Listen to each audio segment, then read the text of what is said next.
하나님의 말씀은 사도행전 16장 9절에서 10절입니다. 우리 한 음성으로 같이 읽겠습니다. 시작.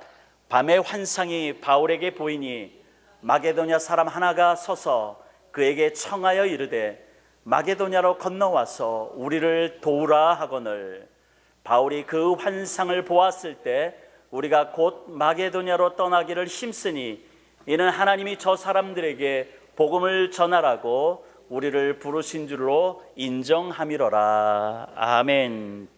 아멘. 오늘 저는 이 말씀을 가지고 인정해야 열리는 길이라는 제목으로 함께 말씀을 나누겠습니다. 우리가 바울과 바나바를 통해서 안디옥 교회가 든든히 세워가고 있었습니다. 바로 이렇게 든든히 안디옥 교회가 세워가는 어느 날 사도 바울이 사도행전 15장 36절에서 바나바에게 두 번째 선교를 떠나자라고 제안을 합니다. 이번 전도 여행에서는 그 첫 번째 선교 때 이 복음을 전했던 여러 도시들이 있습니다. 그래서 이 여러 도시들을 돌아다니면서 성도들이 그 믿음을 잘 지키고 있는지 우리가 확인하고 격려하자라고 사도 바울이 바나바에게 제안한 거죠. 그런데 이 첫 번째 우리가 선교를 간 것과 이렇게 지금 오늘 본문에서 사도 바울이 두 번째 선교를 제안한 이 두 사이에는 분명한 차이가 있습니다. 어떤 차이냐면은 누가 이 선교를 주관하고 있느냐라고 하는 것입니다. 첫 번째 선교 때는 성령님이 주도적으로 일하셨습니다. 파송할 사람을 부르시고요, 또 세우고 파송하는 것을 우리가 사도행전을 통해서 우리가 보게 됩니다. 사도행전 13장 2절의 말씀 보니까 주를 섬겨 금식할 때 성령이 이르시되라는 말씀이 있습니다. 즉 성령이 말씀하셔서 내가 불러시키는 일을 위하여 바나바와 사울을 따로 세우라라고 성령님이 이 안디옥 교인들에게 이야기를 합니다. 또한 사도행전 13장 4절에서는 바나바와 바울 이 두 사람을 파송하는 것을 보게 됩니다. 근데 성령님이 이 바나바와 바울을 세울 뿐만 아니라 파송하였지만 이 바울과 바나바가 사역하는 곳까지 간섭하지는 않은 것 같습니다. 왜냐하면 성경에 그것을 기록하지 않았기 때문입니다. 그러니까 이 사도 바울과 바나바가 지난번 1차 때 선교 다닐 때는 어땠냐면은 복음을 전하다가 핍박을 받아요. 그럼 핍박을 받으면은 즉시 고민도 없이 다른 곳으로 떠납니다. 그리고 옮겨간 그곳에서도 복음을 전하다가 또 핍박을 받으면은 자유롭게 또 다른 곳으로 옮기는 것을 보게 됩니다. 근데 이제 막 출발하는 이 두 번째 선교 여행은 분명히 다릅니다. 왜냐하면 성령께서 어떤 지시나 또 누구를 세워서 보내야 될지 말씀하지 않으셨습니다. 그리고 어느 날 그냥 이 사도 바울이 예전에 다녔던 그 선교지 사람들이 어떻게 살고 있는지, 저들이 믿음을 잘 지키고 있는지 궁금했던 거예요. 그래서 사도 바울은 바나바에게 떠나자라고, 선교를 다시 한번 가자고 제안을 합니다.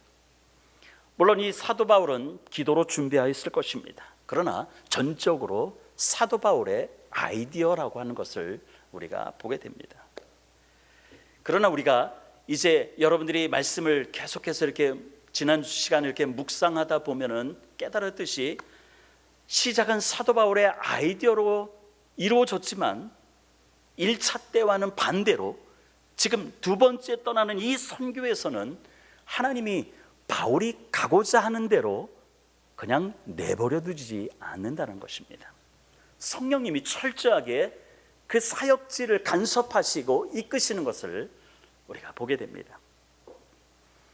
우리의 신앙생활 가운데 우리 자신들이 하는 대로 하나님께서 어쩔 때는 내버려 두실 때가 있습니다. 이 내버려 두시는 때가 언제냐면은 내가 옳고 그름을 잘 판단하지 못할 때, 그리고 하나님께서 나를 사용하고 싶어서 준비시키기 위해서 내버려 두시고 우리 스스로가 성공과 실패, 기쁨과 그 좌절들을 경험하게 하십니다. 그래서 그것을 경험해서 스스로 성장하도록 하나님께서 그냥 내버려 두시는 시간이 있다는 것입니다. 지난주 요즘 잘 나오시지 않는 성도님 댁에 방문을 하였습니다. 이렇게 여러 가지 이제 이야기를 나누면서 이 성도님이 저에게 목사님 당분간만 지켜봐 주세요 라고 이야기를 하십니다. 그 이야기를 하실 때 제 마음 가운데 우리 성도님에게 하나님께서 그냥 내버려 두시는 시간이구나 라고 하는 것을 이렇게 깨닫고 우리 성도님에게 권면하고 주님과 주의 은혜의 말씀께 부탁하고 간절히 기도해 드리고 나왔습니다. 이처럼 하나님께서는 우리 신앙생활 가운데 내가 하고자 하는 대로 그냥 내버려 두는 때가 있는 것이고요, 그러나 때로는 내가 하는 대로 그냥 내버려 두지 아니하시고 강력하게 간섭하실 때가 때로는 있다는 것입니다. 여러분, 성령께서 간섭하신다는 뜻이 뭐냐면은, 다른 말로 표현하면은 내 마음대로는 안 돼라고 하는 것을 우리에게 말씀하고 있는 것입니다. 바로 이것이 성령님의 간섭입니다. 하나님께서 저의 36년 동안 지금까지 어떤 사역 가운데서도 제가 여러 번 가고자 하는 길을 막기도 하시고요, 또 막으면은 또 다른 길을 보여주셔서 그 길을 가게 하시는 것을 경험해 왔습니다. 이 바울 오늘 우리가 말씀을 나눈 이 바울 또한 이렇게 하려고 막 자기가 원하는 대로 가고자 하는 곳을 말씀을 들고 가고자 하는데 하나님께서 막으시는 거예요. 그리고 다른 길로 가도록 하나님께서 그 길을 바꾸시는 것을 보게 됩니다. 바로 여기에 하나님의 놀라운 비밀이 있습니다. 그리고 여기에는 성령님의 인도하심이 있다는 것을 우리는 깨닫는 것이 지혜라는 것입니다. 여러분이 세운 계획이 잘 진행되지 않을 때가 있을 것입니다.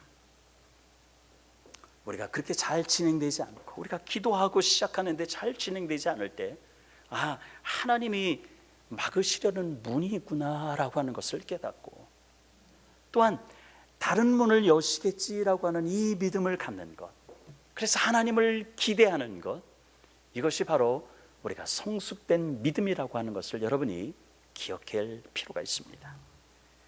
하나님은 우리가 가고자 하는 한쪽 문이 닫히고 생각지도 않았던 다른 문이 열리면은 이게 하나님의 뜻은 여기였구나라고 하는 것을 우리가 지나다 보면은 깨닫게 됩니다. 이것이 바로 오늘 사도 바울에게 주신 이 마게도냐의 환상을 통해서 하나님이 주관하시는 두 번째 선교 여행의 방법임을 우리에게 말씀하고 있습니다. 이제 사도 바울과 그의 일행이 먼저 도착한 곳은 사도행전 16장 1절에 보니까 더베와 루스드라입니다. 이 루스드라는 지난번 1차 선교 여행 때 이 사도 바울에게 있어서는 생애 잊을 수 없는 고통의 장소가 바로 이 루스드라입니다. 왜냐하면 여기서 사도 바울이 복음을 전하다가 그 이고니온에서 왔던 유대인들이 그 동네 이방인들을 이렇게 충동질해서 사도 바울에게 돌을 던지고 사도 바울이 이 돌에 맞아서 거의 죽을 뻔했던, 그래서 사람들이 생각할 때 죽었다고 생각해서 성 밖으로 내던지는 그런 일들을 겪었던 아주 이 루스드라는 사도 바울에게 있어서는 아주 고통의 자리입니다. 이 자리에 사도 바울이 이제는 5년 만에 다시 오게 되는 것입니다. 그러나 사도 바울에게는 잊을 수 없는 고통의 장소이지만은 하나님은 이 사도 바울을 통해서 복음이 전해지고 이 복음에 씨앗이 뿌려지고 열매를 맺어서 사도 바울의 평생의 동역자를 준비해 주시는 곳도 바로 이 루스드라입니다. 그 동역자가 바로 하나님이 예비하신 동역자가 디모데였습니다. 오늘 3절에 보니까 사도 바울은 이 디모데와 함께 떠나고자 할 때 이 디모데에게 할례를 행했다라고 기록하고 있습니다. 근데 우리가 사도 바울이 그동안 사역을 보면은 유대인들이 이방인 성도들에게 예수님을 영접하는 것 외에 할례를 받아야 구원의 조건이다라고 하나 더 추가하는 것을 보게 되죠. 그래서 여기에 대해서 강력하게 제지하고 또 자신의 주장을 폈던 것이 바로 이 할례 문제입니다. 유대인들이 이방인도 할례를 받아야 된다는 이 문제 때문에 사도 바울이 그토록 문제 제기하면서 싸웠던 부분입니다. 근데 어떻게 이랬던 사도 바울이 이제 디모데를 선교지로 데리고 가면서 이 디모데에게 할례를 행하는 것입니다. 거기에는 분명히 이유가 있었을 것입니다. 물론 디모데의 어머니 유니게는 유대인입니다. 그리고 디모데의 아버지는 헬라인입니다. 근데요, 이 유대인들에게는 항상 모계를 따라가기 때문에 어머니가 유대인이면은 아버지가 이방인 그와 상관없이 유대인인 거예요. 유대인에게는. 그래서 사도 바울이 생각할 때 물론 구원은 예수 그리스도를 믿고 십자가의 은혜로 내가 구원받는 것은 확실하지만 사도 바울이 이제는 가는 곳곳마다 유대인의 회당을 들러서 복음을 유대인들에게 전하거든요. 그럴 때 이 유대인들이 생각할 때 이 디모데는 유대인인데 아직 할례를 안 받았다 생각하면은 복음 전하는데 방해가 될까 봐 지금 할례를 행했다라고 생각할 수 있습니다. 그런데 여기에 성경은 사도 바울의 이 의도가 뭔지, 디모데에게 할례를 행한 의도가 무엇인지를 우리에게 힌트를 주게 되고요, 결국은 성령님께서 그가 가고자 하는 길을 막는 것을 우리가 보게 됩니다. 사도 바울의 의도는 유대인에게나 이방인들에게나 동시에 복음을 전하고자 했던 것입니다. 복음을 누구에게나 전한다는 것은 중요한 일이죠. 그러나 하나님의 뜻이 무엇이냐에 따라서 우리가 생각할 때 어쩔 때는 옳을 수도 있고 하나님의 뜻과는 반대로 가는 경우가 있다는 것입니다. 하나님께서 사도 바울을 다메섹에 부를 때 하나님께서 이 사도 바울을 택하신 목적을 아나니아에게 이야기하면서 아나니아에게 사도 바울에게 가서 안수하라고 하는 말씀들이 있습니다. 즉 하나님은 이 바울을 이방인들에게 복음을 전하기 위해서 세운 나의 그릇이다라고 분명히 하나님께서 자신의 뜻을 밝혔거든요. 그런데 지금 사도 바울이 디모데에게 할례를 행함으로 바울의 그 계획 속에는 앞으로 두 번째 선교 그 플랜 가운데서는 이방인들에게도 복음을 전할 계획이 있었지만 동시에 유대인들에게도 이 복음을 전할 계획이 있었다는 것입니다. 이것은 하나님이 사도 바울을 택하실 때의 그림이 아니었던 것입니다. 사랑하는 성도 여러분, 내 생각에 옳다고 누구에게나 다 옳은 것은 아니다라고 하는 것을 여러분이 인생 살면서 경험해 오셨을 것입니다. 우리가 교회를 하면서도 이것이 하나님의 뜻이려니 생각하고 내가 생각하고 사역한다고 해서 그것이 다 하나님이 기뻐하는 일은 아니다라고 하는 것을 우리가 기억할 필요가 있습니다. 왜냐하면 하나님의 생각, 하나님의 길, 그것과는 나의 생각과 나의 길이 다르기 때문이다라고 성경은 우리에게 말씀하고 있습니다. 이사야서 55장 8절에 말씀하고 있습니다. 이는 내 생각이 너희 생각과 다르며 내 길은 너희 길과 다름이라 여호와의 말씀이니라 라고 말씀하고 있습니다. 맞습니다. 우리가 좋다라고 생각하는 것, 이것은 하나님의 뜻이다라고 생각하고 시도하는 것조차도 하나님의 편에서는 아닐 수도 있다라고 하는 것을 우리에게 말씀하고 있는 것이죠. 그렇기 때문에 우리가 교회 생활한다는 것, 교회는 내 생각을 이야기하는 곳이 아니다라고 하는 것을 우리가 잊지 않기를 바랍니다. 하나님의 생각, 하나님의 뜻이 무엇인지 묻고 물은 것을 듣고 행하는 곳, 바로 이것이 교회라고 하는 것입니다. 많은 교회들이, 주변의 많은 교회들이 어려움을 겪는 그 원인 중에 가장 큰 것은 바로 내 생각, 내 뜻을 어떻게든지 이야기하고 관철시키려고 애쓰기 때문에 교회가 어려움을 겪는 것을 보게 됩니다. 우리 코로나 은혜 한인교회는 우리가 무슨 일을 계획하든 어떤 일을 행하든지 하나님께서 어떻게 생각하실 것인가를 우리가 하나님 앞에 내려놓고 깨닫기까지 우리가 기도하고 성령께서 주시는 지혜로 감사로 감당해 나가는 저와 여러분의 교회 생활이 되기를 주님의 이름으로 축원드립니다. 바로 이것이 건강한 교회를 만들어가는 바로 첩경임을 우리는 알고 있습니다. 이 디모데에게 행한 할례는 성령께서 사도 바울의 의도가 무엇인지를 알아챈 아주 중요한 사건이 됩니다. 그래서 하나님은 사도 바울이 이 아시아에서 복음 전하는 것을 맡기 시작하는 것을 보게 됩니다.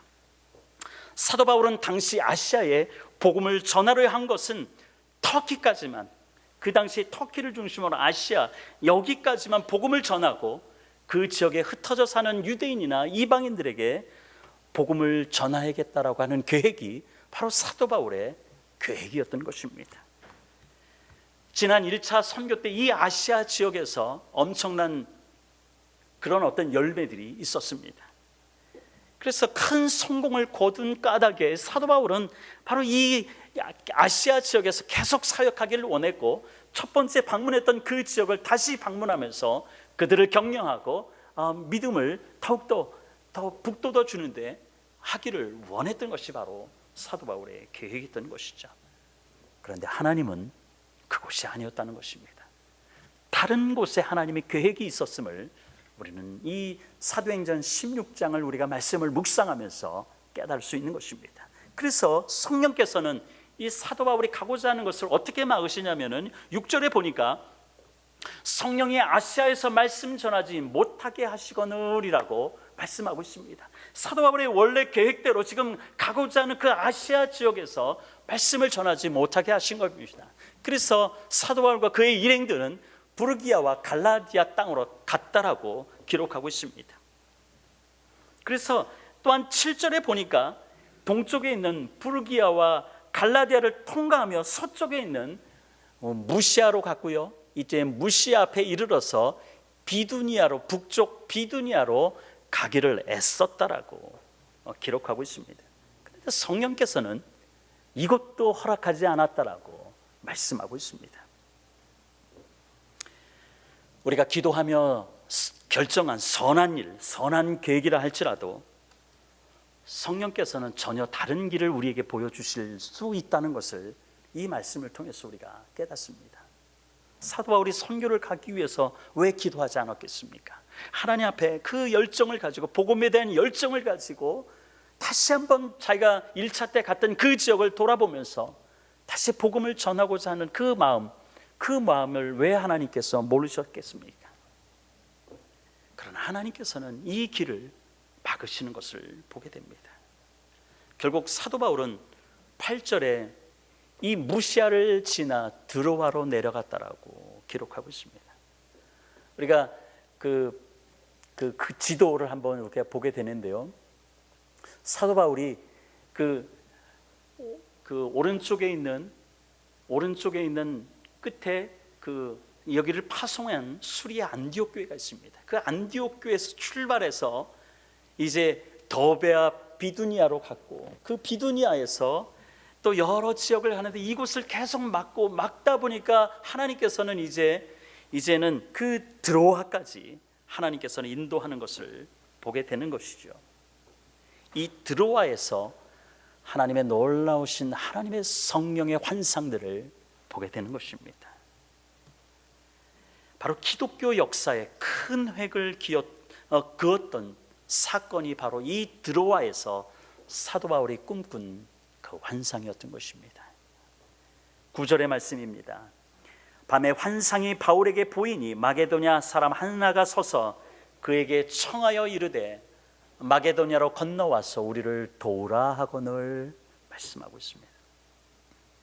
환상의 내용은 마게도냐 한 사람이 서서 자신들에게 와서 우리를 도와달라고 요청하는 것이 바로 환상의 내용입니다.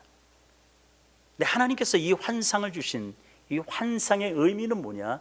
사도 바울에게 더 이상 이 아시아 지역에 머물지 말라라고 하나님께서 말씀하고 있는 것입니다. 바울의 뜻은 소아시아로 가서 복음을 증거하는 거였지만 하나님은 이 환상을 통해서 소아시아에 머물지 말라라고 말씀하는 것입니다. 하나님은 결코 소아시아 지역에서 복음을 전하지 말라라고 하신 것이 아니라 그곳에 머물러 있지 말라라고 말씀하신 것입니다. 내가 택한 백성들이 곳곳에 흩어져 있기 때문에 너는 내가 보내는 곳으로 가라라고 하나님께서 말씀하시는 것이죠.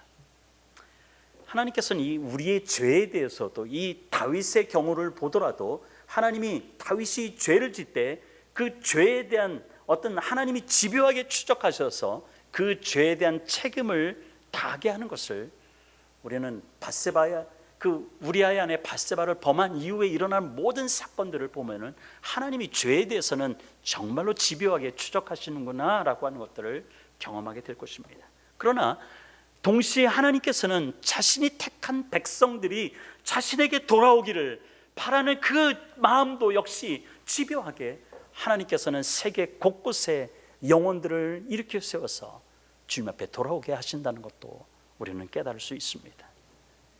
바로 이 하나님의 그 잃어버린 영혼들을 향하신 하나님의 그 집요하심이 어떤 것인지 우리에게 보여주는 말씀이 있습니다.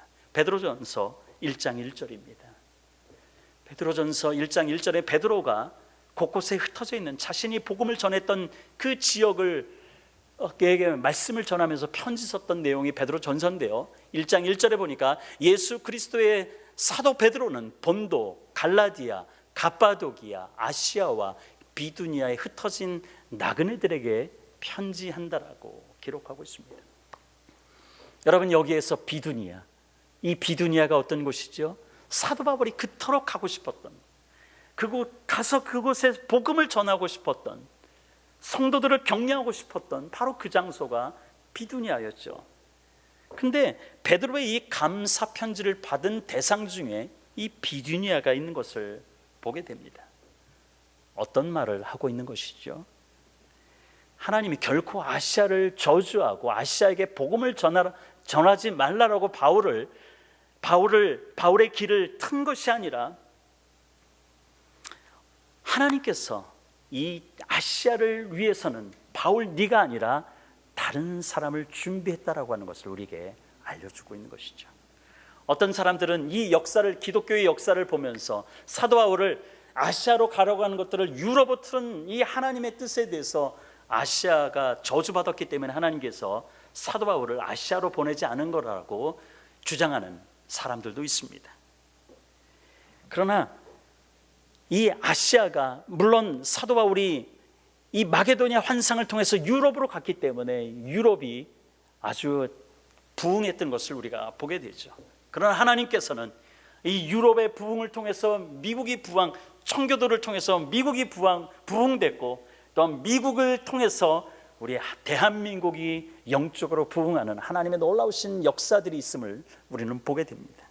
그러나 하나님께서는 사도 바울에게 가고자 했던 것을 틀고 유럽으로 방향을 이렇게 트신 것은 바울이 아니라 하나님은 베드로를 준비했다라고 하는 것을 우리에게 말씀하고 있는 것입니다. 그래서 이제는 사도 바울은 이 드로아에서 마게도니아의 환상을 본 이후에 더 이상 자신의 뜻, 자신의 생각, 자신의 의지대로 선교지를 가려고 하지 않았습니다. 자신을 향하신 하나님의 뜻을 알고 즉시 행하는 것을 우리가 보게 됩니다. 오늘 우리가 말씀 함께 읽었던 10절의 말씀입니다. 우리 10절을 함께 다시 한번 읽겠습니다. 시작. 바울이 그 환상을 보았을 때 우리가 곧 마게도냐로 떠나기를 힘쓰니 이는 하나님이 저 사람들에게 복음을 전하려고 우리를 부르신 줄 인정함이라. 아멘. 이제 사도 바울은 이 환상을 통해서 하나님이 그토록 내가 가고 싶어하는 그 사역지를 막으신 그 하나님의 이유를 알았다는 것입니다. 하나님의 뜻을 알았기 때문에 사도 바울은 지체하지 않고 곧 마게도냐, 이 곧이라고 하는 것은 즉시라고 하는 단어입니다. 즉시 떠나기 위해서 최선을 다했다는 것입니다. 그리고 오늘 성경에 인정함이다라고 하는 이 단어가 있습니다. 이 인정함이라고 하는 이 단어를 헬라어는 쉼바비조입니다.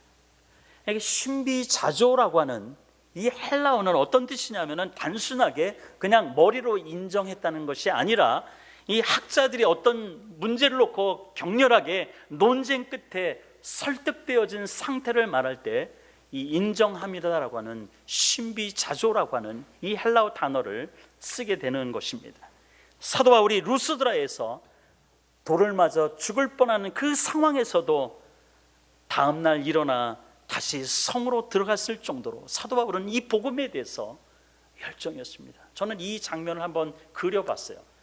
돌에 무수히 맞아가지고 거의 사람들은 죽었다라고 생각해서 밖으로 던져버렸는데 다음날 다시 일어나서 성으로 다시 들어가서 성도들을 격려했다라고 생각해 보십시오. 얼굴은 퉁퉁 부을 것이고요, 피는 곳곳에서 흘렀을 것이고, 그 당시에 의료시설이 그렇게 발달되지 않았으니까 뭐 대충 이렇게 붕대 감아가지고 갔었겠죠. 그런 복음의 열정, 이 열정을 하나님께서 왜 사도 바울을 모르셨겠습니까? 그런데도 하나님께서는 사도 바울이 가고자 하는 지역이 아니라 하나님이 보내고자 하는 지역에 보내기 위해서 사도 바울에게 이 환상을 보여주신 것입니다. 환상을 보고야 이제는 내가 주장하는 것이 아니라 하나님 앞에 설득되어진 인생으로, 이것이 바로 하나님이 가라는 곳이었구나, 바로 그것을 인정했다는 것입니다. 바로 이것이 신비자조라고 하는 단어입니다. 여러분께 한번 여쭤보겠습니다. 바울이 없으면 하나님이 일을 안 하시나요? 아닙니다. 바울이 없어도 하나님은 당신의 일을 하십니다. 에스겔 골짜기에 그 마른 뼈다구를 통해서도 하나님의 군대를 일으키신 분이 바로 우리가 믿는 전능하신 하나님이십니다. 바울이 없다고, 바울이 고집 피운다고 그러면은 일이 안 되는 건가요? 그렇지 않다는 것이죠. 왜 근데 하나님은 이 바울을 그토록 설득시켰을까요? 그것은 바울을 사랑하기 때문인 것입니다. 바울과 함께 하나님이 일을 하고 싶어서 사도 바울을 하나님이 원하는 길로 그토록 이끌었던 것입니다. 여러분, 다시 한번 묻습니다. 내가 없으면 교회 사역이 멈추나요? 아닙니다. 그렇게 생각한다면 그거는 착각입니다. 하나님은 준비된 사람들을 통해서, 누구든지 하나님, 우리가 예측할 수 없는 사람들을 통해서도 하나님은 하나님의 일을 이루어 가시는 분입니다. 우리가 창립 예배를 드리면서, 창립 1주년을 맞으면서 우리 교회 전도하기 위해서 소개받고 그 편지를 보낸 분이 있습니다. 근데 이 분이 이런 말을 했다고 합니다. 개척교회는 3년까지가 아주 중요한데 내년까지 교회가 문 닫지 않고 잘 유지되는지 보시겠다라고 하시는 분이 있다고 합니다. 제가 이 이야기를 듣고 하나님 앞에 더 매달릴 수밖에 없죠. 하나님이 책임져 주시는 교회지만 내가 더 긴장하고 더 기도하면서, 그래서 제가 그 얘기를 듣고 더 주님 앞에 엎드렸던 것을 생각해 봅니다.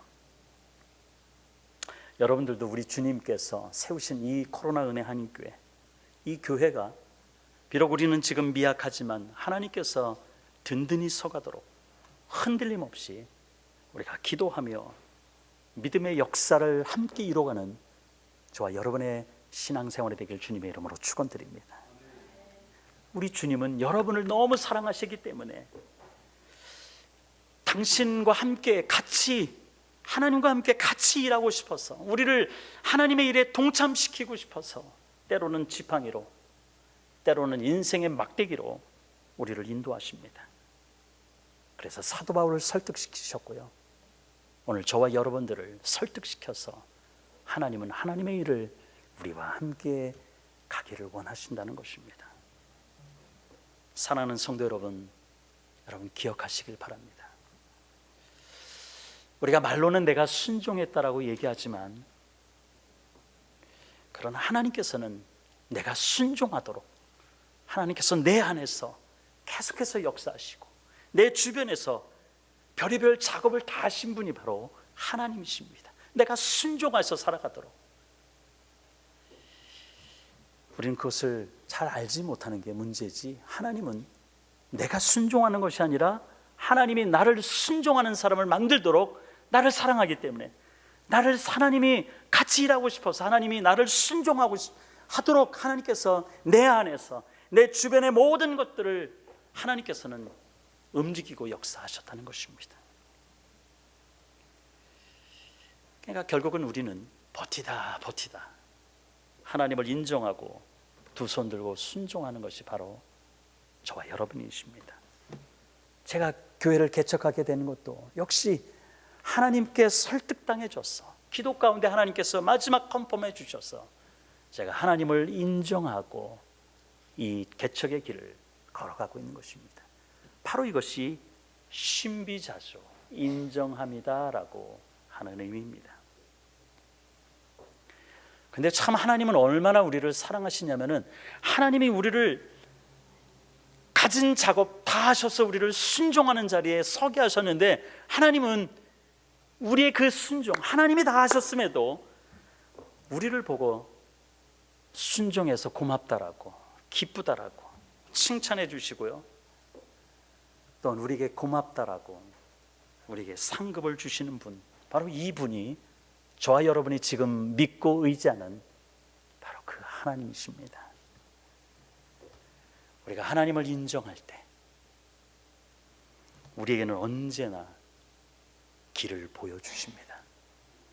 사방이 막혀도 하나님을 인정하고 열려진 하늘을 바라보고 우리가 간구할 때 길이 열려진다는 것을 여러분 잊지 마시길 바랍니다. 이 한 주간도 전능하신 하나님 앞에서 저와 여러분들의 인생이 붙잡혀 있는 그 사실을 우리가 인정하며 오직 예수 그리스도로 성령 충만한 삶이 되시기를 주님의 이름으로 축원드립니다. 우리 함께 기도하겠습니다.